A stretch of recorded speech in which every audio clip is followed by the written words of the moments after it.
First of all, thank you, Cosmos, Hens, and it's the first time that I am meeting you, Hens and Yuzin, and I was curious to know what you have been doing in the under the banner of Cosmos and things like that. So it was very interesting to know your work and things like uh, subjects like philosophy and mysticism. So today my topic is actually to link with a very important concept in the Kashmir Shaivism philosophy. But actually, if you look at the concept of sparsha, which is in a very mundane level, we define as touch, but in all across Indian philosophical schools, sparsha has been discussed, and because it is part of the senses and so on. So right from the very earliest philosophy, if even if we don't go back till Upanishads, from Sankhya till Vedanta. So it is very all pervasive, but we are focusing today on this concept with respect to Kashmiri Shaivism, and that too within the Kashmiri Shaivism, we are going to talk about the non-dualism Shaivism of Abhinav Gupta. So just briefly to see this tradition, because it belongs to the Shaivite tradition, and we broadly know that there are very different schools within the Shaivite tradition, but the the dates which I am here quoting, the 6th century, 8th century, and 12th, except the last one with the 12th century, which is not much debated and not contested, but the 6th century and 8th century, it could be 9th and 10th in the text. So the dualist philosophy of the Saiva Siddhanta system, which was actually originated somewhere in Tamil Nadu and southern part of India in close to 6th century. And the other very important tradition, which might have emerged either at the time of Shankaracharya itself, or whether Vedanta influenced it, or vice versa, or both influenced each other. And if we take the period of Abhinav Gupta into 9th and 10th century, then definitely, and the time frame of Shankaracharya, which is supposed to be on 7th century, then definitely there are some influence of Vedanta as well could be seen on the non-dualism, because as we know, Vedanta talks about non-dualism and things like that. And the third Shaivite tradition, which is of Veerashaiva or the Lingayat movement, that was mainly happened again in the southern India in 12th century as a more of a social movement. And now even today, it's a very prominent sect in the state of Karnataka and southern India.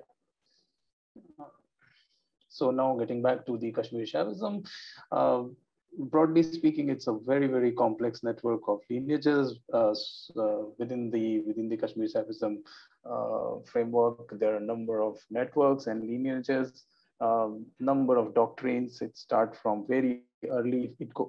Because it belongs to Shaivite cult, it can go back up to very early or proto-yoga times of Indus civilization, and then doctrines, conventions, and customs, very, very different doctrines, conventions, and customs within these different lineages and schools. Then, because a lot of debates are around rituals and practices, there's a very, very different rituals and practices, and that's where the Shaivism and Tantra sometimes come together, and sometimes this seems very different with each other. And on the one hand, Kashmiri Shaivism get closer to Tantra practices or Tantra philosophy. On the other hand, it also felt very close to Vedanta, as I explained sometimes back. When we compare to other Indian philosophical schools, let's say for Sankhya to Vedanta to Yoga and Mimamsa and other, it is less known both in India and outside for various political, social reasons in recent times, or maybe last 1,000 years or so. But probably it was one of the prominent contributor to the Indian intellectual tradition, at least up to India, 10th or 11th century. It's very interesting that this whole Kashmiri Shaivism to an extent overshadowed by the tantric philosophy as well. Though they borrowed each other a lot from each other, and they influenced each other as well. But the interest in tantric philosophy has been, especially in the Western world, has got more attention than maybe the understanding of Kashmiri Shaivism. So it's good to explore it. A little bit about Abhinav Gupta, a 10th century Kashmiri Shaivism philosopher, 9th or 10th century, firmly believed in the non-dualism, as I explained. And then there is a very interesting fact about this Trika system within this non-dualist Kashmiri Shaivism school, where you could see some of the examples of Trika, which can be very mundanely can be defined with the three, because if you can see the Shiva Shakti and the Anu, the Para, Apara, and Parapara, and the three schools which are prominently which are very prominent part of the Abhinav Gupta's education as well as his writings, the Kulakrama and Kola, three very prominent schools. And then much debated thing about where do they get their inspirations. So some believe that no, they don't buy anything, or they don't even consider a Veda. But if we go really deep inside the text and all, we find that no, Veda has influenced even the Kashmiri Shaivites and also the Kashmiri Shaivism school. And then what they call it's the Tantra philosophy, and which is Agamas. And then the very important factor is Spanda, which is also plays a very important role in the concept of Sparsha. And some of the works of Abhinav Gupta, we could see he has written a lot, both in prose and poetry. Some of them are Prativijna Vimarshini and Prativijna Vivriti, Tantlok and Tansara, one of the magnus opus. And then he has also written something on commentary on Gita, which is the Gita Samagra. So we could see a sort of a polymath he was. And someone in the, I think, morning session or in the afternoon session was talking about mysticism and poetry. If that is the qualification or one of the qualification for mysticism, then definitely Abhinav Gupta falls into that, because he wrote quite a good poetry about mysticism as well.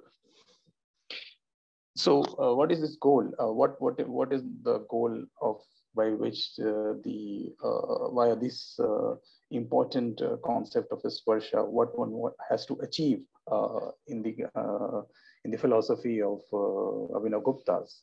So the metaphysical goal is this union with the Shiva consciousness, which is all-pervading Shiva consciousness. And in the phenomenal world, the idea is that the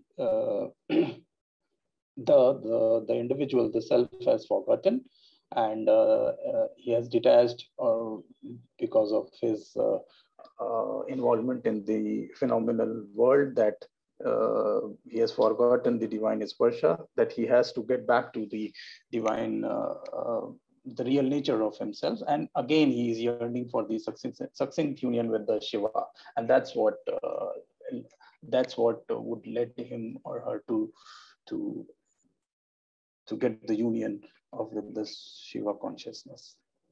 In the one of his texts, Abhinav Gupta also talks about, like, if you could take the concept of samsparsham, the very sublime touch is non-difference from the Shiva. So only because of his limitation, I'm quoting, only because of his limitation is he unable to touch his non-difference from Shiva.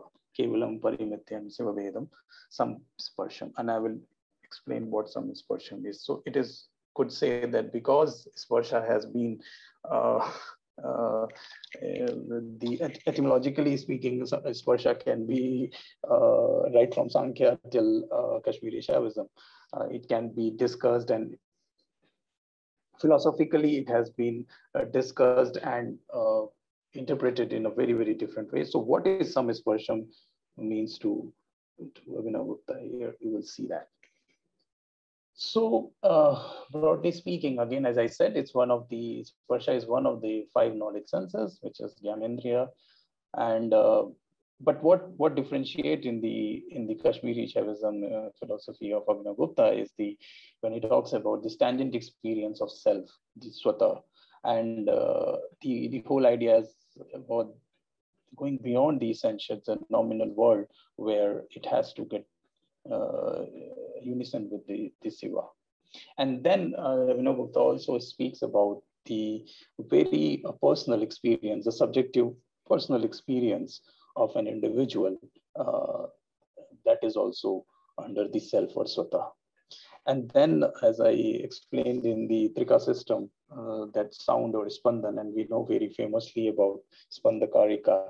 Actually, this is one element which can cut across all these, whether it's Vedanta or Kashmiri Shaivism or even a tantric philosophy. So this Spandakarika concept is like a connecting thread to all these philosophies.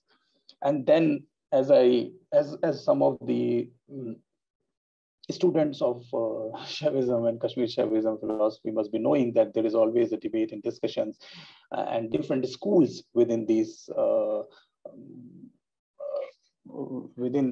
this philosophy, that whether the feminine principle is the highest or the male principle, which is the Siva. So depending upon that, the saktas or the people who worship or they believe that the feminine principle is the, I should not use the word dominant, but the prominent one, they could say this, that. But in both the cases, or in both the philosophy, both the schools, there is a feminine principle of Shakti, which is Sattva Sparsha, which is required for all pervasive energy when Shakti starts to ascend from gross to subtle, and the self starts to reveal. So what is that phenomenal subjective experience when we talk about Sparsha? So the union via Sparsha is both an exoteric and esoteric phenomena. If we study this whole doctrine of Abhinav Gupta, we could find that in some places, even the mystical eroticism is also there. And then we talk about this subtle Sparsha aiming or intensely aiming for experiencing for the union with Shiva. I think in the previous or the last before 2 slides, we were talking about Samisparsham. So Sparsha of non-being here is the sublime embodied contact, tangent touch, or the metaphysical phenomena. So if we could see here that it is both or all three, it's the tangent touch and the embodied contact.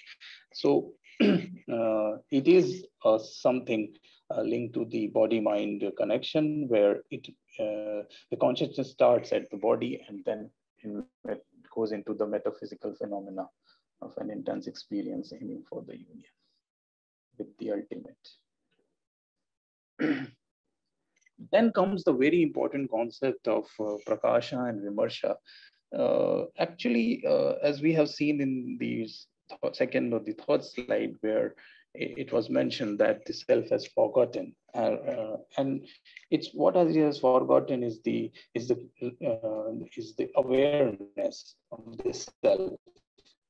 So to get back to the original, which is the pure light or the consciousness, pure light consciousness, which is Prakasa, the individual is going to recollect all the awareness and forgotten metaphysical goal, which is to get back to unison with the Shiva. So Vimarsha is to intertwine with Shiva.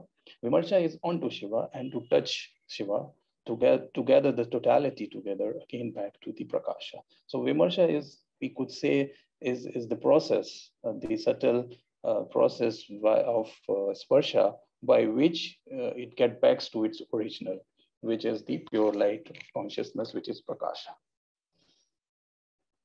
Then the metaphysical realm of understanding of union is the stage of a singular continuum of consciousness. So because it is a non-dual, the whole philosophy is a non-dual philosophy, but it also talks about the singular continuum of consciousness. So that's where it pervades while it goes to unison with Shiva. So some of the expositions where Abhinavgupta talks about in his writings accentuates experience as a critical part of a spiritual awakening. Actually, that is one thing which I think is a great contribution of his, which is not very well known, that he talks the factors like a good teacher or adept teacher, which is very, very important in the Kashmir Shaivism. Actually, even all the schools of Kashmir Shaivism about the lineages of gurus and teacher and the arguments and the textual tradition of Saivism. But this was also there before him. But I think the one contribution about the self-experience of which he called Swatah seems to be an underlying theme of the Abhinavgupta's philosophy. And that's when he becomes a first-person phenomenal experience, a mystical experience when he talks about. So it's one of the factors required or a sense of eligibility to experience that consciousness. A teacher, a logical argument, and the textual tradition of Samism, and the self-experience. So I should conclude that the union of perceptible duality in Kashmir Shaivism has a metaphysical core, union with non-dual Shiva consciousness.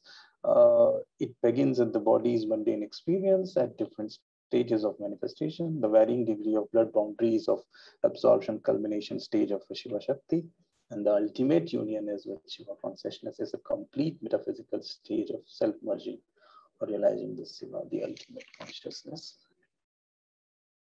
And yeah, thank you all.